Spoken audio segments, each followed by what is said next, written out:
राधे राधे, जय श्री कृष्ण।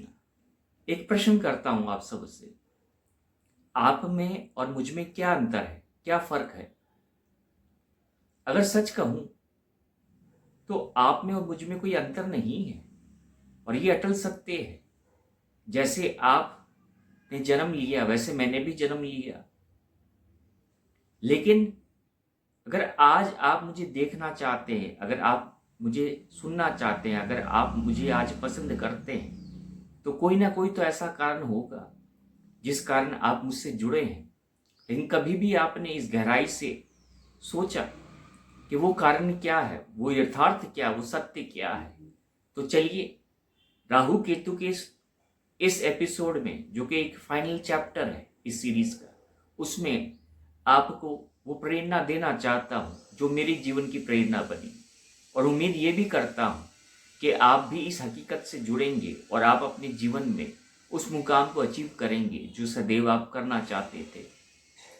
जब मेरे अंदर थोड़ा सा ज्ञान आया, जब मेरे अंदर थोड़ी सी समझ आई, तो सबसे पहले एक ही चेतना आई कि मैं कौन हूँ। लेकिन ये जो चेतना थी मैं कौन हूँ, वो बहुत अर्ली स्टार्ट हो गई थी मेरी लाइफ में। खास करके उस समय जब मेरे पिताजी का देहांत हुआ था 30 नवंबर 1995 को, और आज 2022 चल रहा है, 27 साल। अगर 27 साल से मेरे अंदर एक चेतना है जो बार बार मुझे कहती है कि मैं कौन हूँ, मैं कौन हूँ, तो आप ये सोचिए इसके लिए मैंने परिश्रम क्या किया होगा। और परिश्रम का अर्थ ये नहीं होता कि आप फिजिकली परिश्रम करें। परिश्रम का अर्थ ये होता है कि आप अपनी आत्मा तक पहुंचे, आप अपनी एनर्जी तक पहुंचे, और यही आपकी यात्रा होती है, यही आपका अटल सत्य होता है। मैंने कभी भी इस चीज को नहीं माना कि मेरा शरीर ही मेरा सत्य है, क्योंकि अगर हम अपने शरीर को सत्य मानते हैं तो इस शरीर का अंत होना निश्चित है, ये तो स्वाहा होगा ही। तो फिर ये मेरा सत्य कैसे हो सकता है? तो सत्य तो वो है जो जानने के लिए ही हमें ये शरीर मिला है, ताकि हम इस शरीर का उपयोग करके उस सत्य तक पहुंच सके। राहु केतु हमेशा मेरे बहुत प्रिय रहे हैं। प्रिय इसलिए रहे हैं और मैं उनका आज धन्यवाद करना चाहता हूं, तहे दिल से, अंतरात्मा से। आज मैं राहु केतु का धन्यवाद करना चाहता हूं कि अगर उन्होंने अपनी ब्लेसिंग्स मुझे नहीं दी होती तो मैं उनको उस तरह से नहीं समझ सकता जिस तरह से दुनिया ने आज तक उसको समझा है। मुझे एक चीज बताइए, मैं आपसे पूछता हूं, अगर किसी चीज ने अमृत को ग्रहण कर लिया तो क्या अमृत में इतना पावर नहीं होता कि वो विष को खत्म कर दे? पहला प्रश्न है आपसे। अमृत तो अमृत ही होता है, तो जब अमृत हमारे अंदर बहता है तो वो विषैला कैसे हो सकता? फिर तो वो अमृत ही है। दूसरी बात, जब भी कोई भी ग्रह हो जिसमें ईश्वरी शक्ति जुड़ जाती है तो वो ग्रह अपने आप में पावरफुल बन जाता है। आपको बताना चाहूंगा, जब समुद्र मंथन हुआ उस समय राहु का विभाजन हुआ केतु के द्वारा। इसका अर्थ ये है कि जब श्री हरि ने सुदर्शन चक्र चलाया तो ये जो मस्तक है, ये जो पार्ट है वो राहु और ये जो पार्ट है वो केतु बन गया है तो लेकिन वो एक ही है, तो वो एक ही। तो ये भी एक अटल सत्य है कि जब जब ईश्वर ने किसी को भी मुक्त किया है तो वो सदैव मुक्त ही हो गए, वो सदैव मुक्त हो गए। क्योंकि अगर ईश्वर के द्वारा कोई मारा जाता है तो फिर उसे मुक्ति मिलती है। ये अटल सत्य है, ये सबसे बड़ा अटल सत्य है कि अगर ईश्वर कारण बन रहा है आपकी मुक्ति का तो फिर आपको मुक्ति मिलना निश्चित ही है, फिर आपको अमृत मिलना निश्चित ही है। राहु केतु को जानबूझकर इस तरह से प्रेजेंट किया गया है क्योंकि जितना भ्रम में ये दुनिया रहेगी उतना ही अच्छा है इस कलयुग के लिए। क्योंकि अगर सत्य जाने गई तो वो इस कलयुग की माया से परे कैसे हट सकती है? सबसे पहले हमें यही सोचना चाहिए था कि राहु केतु हमेशा वक्री क्यों होते हैं, क्योंकि ये अपने आप में ही सब कुछ है, ये अपने आप में ही सब कुछ है और इसी में सारा आंसर छुपा हुआ है। राहु केतु वक्री होने का अर्थ यह है कि तुम्हें अपने ज्ञान से जुड़ना है, तुम्हें अपने सच से जुड़ना है, तुम्हें अपनी यात्रा से जुड़ना जो कि तुम्हारा आरंभ है।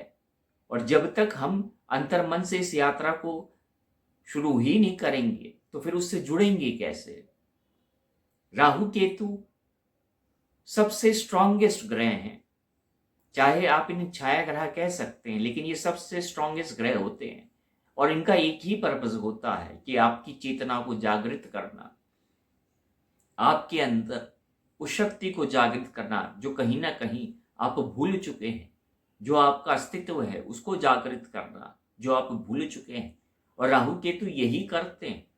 लेकिन मुझे एक चीज बताइए, मेडिसिन जब कम मात्रा में ली जाती है तो वो मेडिसिन का काम करती है, लेकिन जब उसी मेडिसिन को आप ज्यादा मात्रा में लेते हैं तो वो आपके लिए जहर बन सकती है। इस चीज को कभी आपने सोचा? राहु केतु एक मेडिसिन है, तो इसकी मात्रा उतनी ही लेनी चाहिए हमें अपने जीवन में जितनी हमें आवश्यकता है।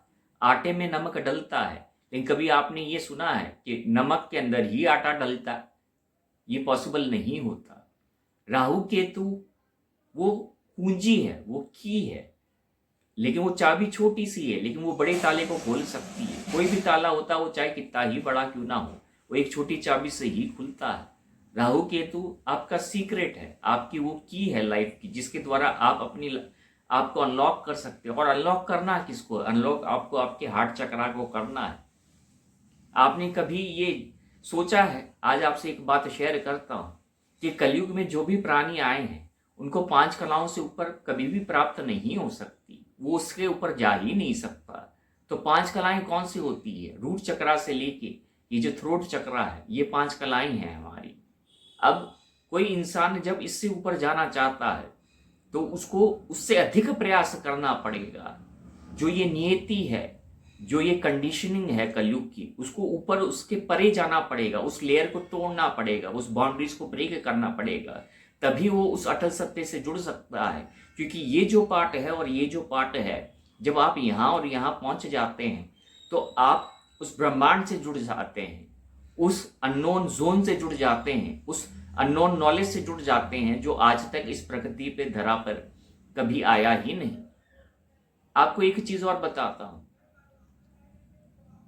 लॉर्ड गणेशा शिव शक्ति की संतान है, लेकिन जब आप लॉर्ड गणेशा को जुड़ेंगे, उनसे जुड़ेंगे, आप जब गणपति जी से जुड़ेंगे तो आपको एक चीज समझ में आएगी। वो क्या समझना है आपको?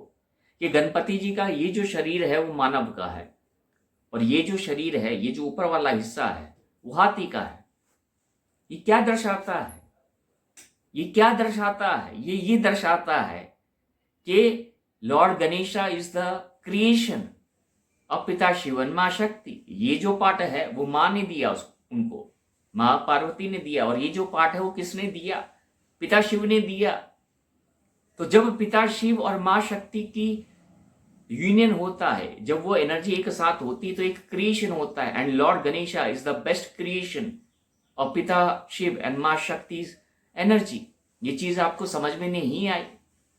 और राहु केतु क्या है? मैंने आपको पहले ही बताया, राहु ये है, केतु ये है। तो जब ये दोनों एनर्जी मर्ज हुई तो एक पावरफुल क्रिएशन आया, और यही आपको करना है, यही आपको करना है। अब आप लोग ये पूछेंगे हम ये करें कैसे, हम ये करें कैसे?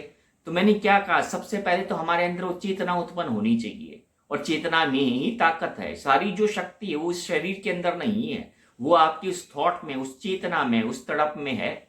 और जिस दिन आप इस तड़प में जुड़ जाते हैं तो वो जो आपको चाहिए आपकी लाइफ में, वो पूर्णता वो आपको हासिल होती है। राहु केतु के लिए सबसे अच्छी चीज क्या है आपको मैं बता दूं, कि आपको अपना फोकस सारा हार्ट चक्रा पे करना है। मैंने अपनी लास्ट वीडियो में कहा है आपको कि आपको अर्धनारीश्वर ऊर्जा से जुड़ना है, अर्धनारीश्वर शक्ति से जुड़ना है, अर्धनारीश्वर स्तोत्रम से जुड़ना है। लेकिन आज आपको मैं वो बताता हूं कि वो उससे भी ज्यादा पावरफुल क्या चीज है। वो है अनाहत चक्र। अनाहत चक्र जो हमारा हार्ट चक्रा है, तो जब हम अनंत नाग में जाते हैं, अनंत नाग एक म्यूजिक होता है, आप यूट्यूब पर उसको पा सकते हैं। ये एक वाइब्रेशन होती है, और जो यूनिवर्स है वो वाइब्रेशन में काम करता है, एनर्जी में काम करता है। उसकी यही भाषा होती है, उसका यही कम्युनिकेशन सिस्टम होता है, यही उसका सिस्टम होता है। और अनहाग मेडिटेशन से आप अपने हार्ट चक्रा को ओपन करते हैं, आप उस पीस में जाते हैं, आप अपनी ऊर्जा से जुड़ते हैं, आप अपनी शिव शक्ति से जुड़ते हैं। जो ओम का शब्द है, जो ओम का उच्चारण है, जो ओम की गूंज है, वो सबसे पहला शब्द है जो ब्रह्मांड में उत्पन्न हुआ। तो आप ये सोचिए, ये उत्पत्ति किसकी है? ये उस शक्ति की उत्पत्ति है, ये उस शिव की उत्पत्ति है। और जो ओम है उसके अंदर अनंत नाग है, अनंत नाग है, अनंत नाग, अनंत राग, अनंत चक्र, हार्ट चक्र ओम के अंदर ही है। और जब आप इस ओम की शक्ति से जुड़ते हैं, क्योंकि ओम बोलने से आप ओम की शक्ति से नहीं जुड़ते, पहले आपको ओम को समझना पड़ेगा, ओम के क्रिएशन को समझना पड़ेगा। और जब आप ओम तक पहुंच जाते हैं तब आपको वो शक्ति मिलती है, आप रिसीव करने के जोन में आते हैं। कुछ नहीं करना है आप सबको।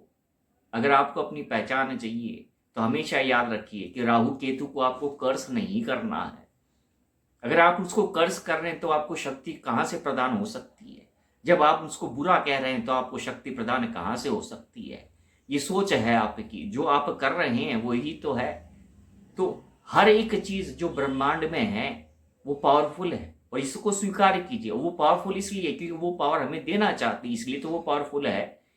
तो उसको स्वीकार कीजिए और उसकी शक्ति से जुड़िए।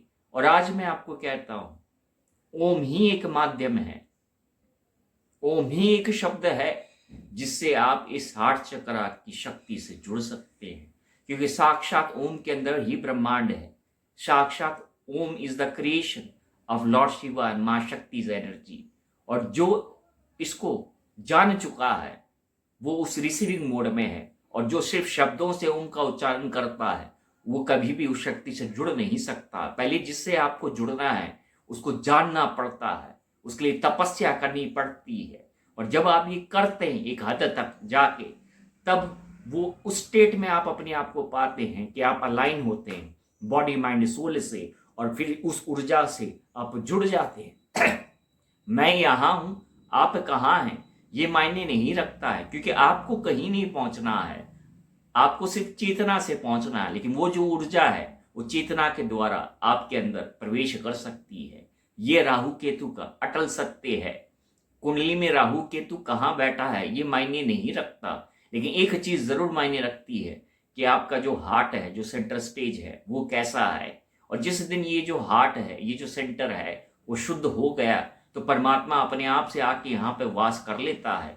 आपको कहीं भटकने की जरूरत नहीं पड़ती है। जिस दिन हम ईश्वर को मुख से नहीं मन से पुकारेंगे तो हमारे जो स्वर है, हमारी जो वाणी है, हमारी जो तड़प है उसके प्रति, वो अपने आप से उसके पास पहुंच जाती है। लेकिन जब तक ये दुनिया मुख के द्वारा उससे जुड़ना चाहेगी, वो कभी भी इस दुनिया को मिल नहीं सकता है। तुम्हारी चेतना, जो तुम्हारा अंतर मन है, वही एकमात्र शक्ति है जिसके द्वारा तुम ईश्वर से जुड़ सकते हो। और ये जो शक्ति है वो राहु केतु की है, क्योंकि जब राहु केतु की शक्ति मिलती है तो अर्धनारीश्वर ऊर्जा उत्पन्न होती है। और जब अर्धनारीश्वर ऊर्जा उत्पन्न होती है तो तुम उत्पन्न होते हो। उस दिन तुमने जन्म लिया है, और अब तक तो हम सब मर रहे हैं, क्योंकि मरना निश्चित है। लेकिन जो मरते मरते जीवन को प्राप्त कर ले, वही सबसे बड़ी शक्ति होती है। और ये जो शक्ति है वो साक्षात ओम में है। राधे राधे, जय श्री कृष्ण।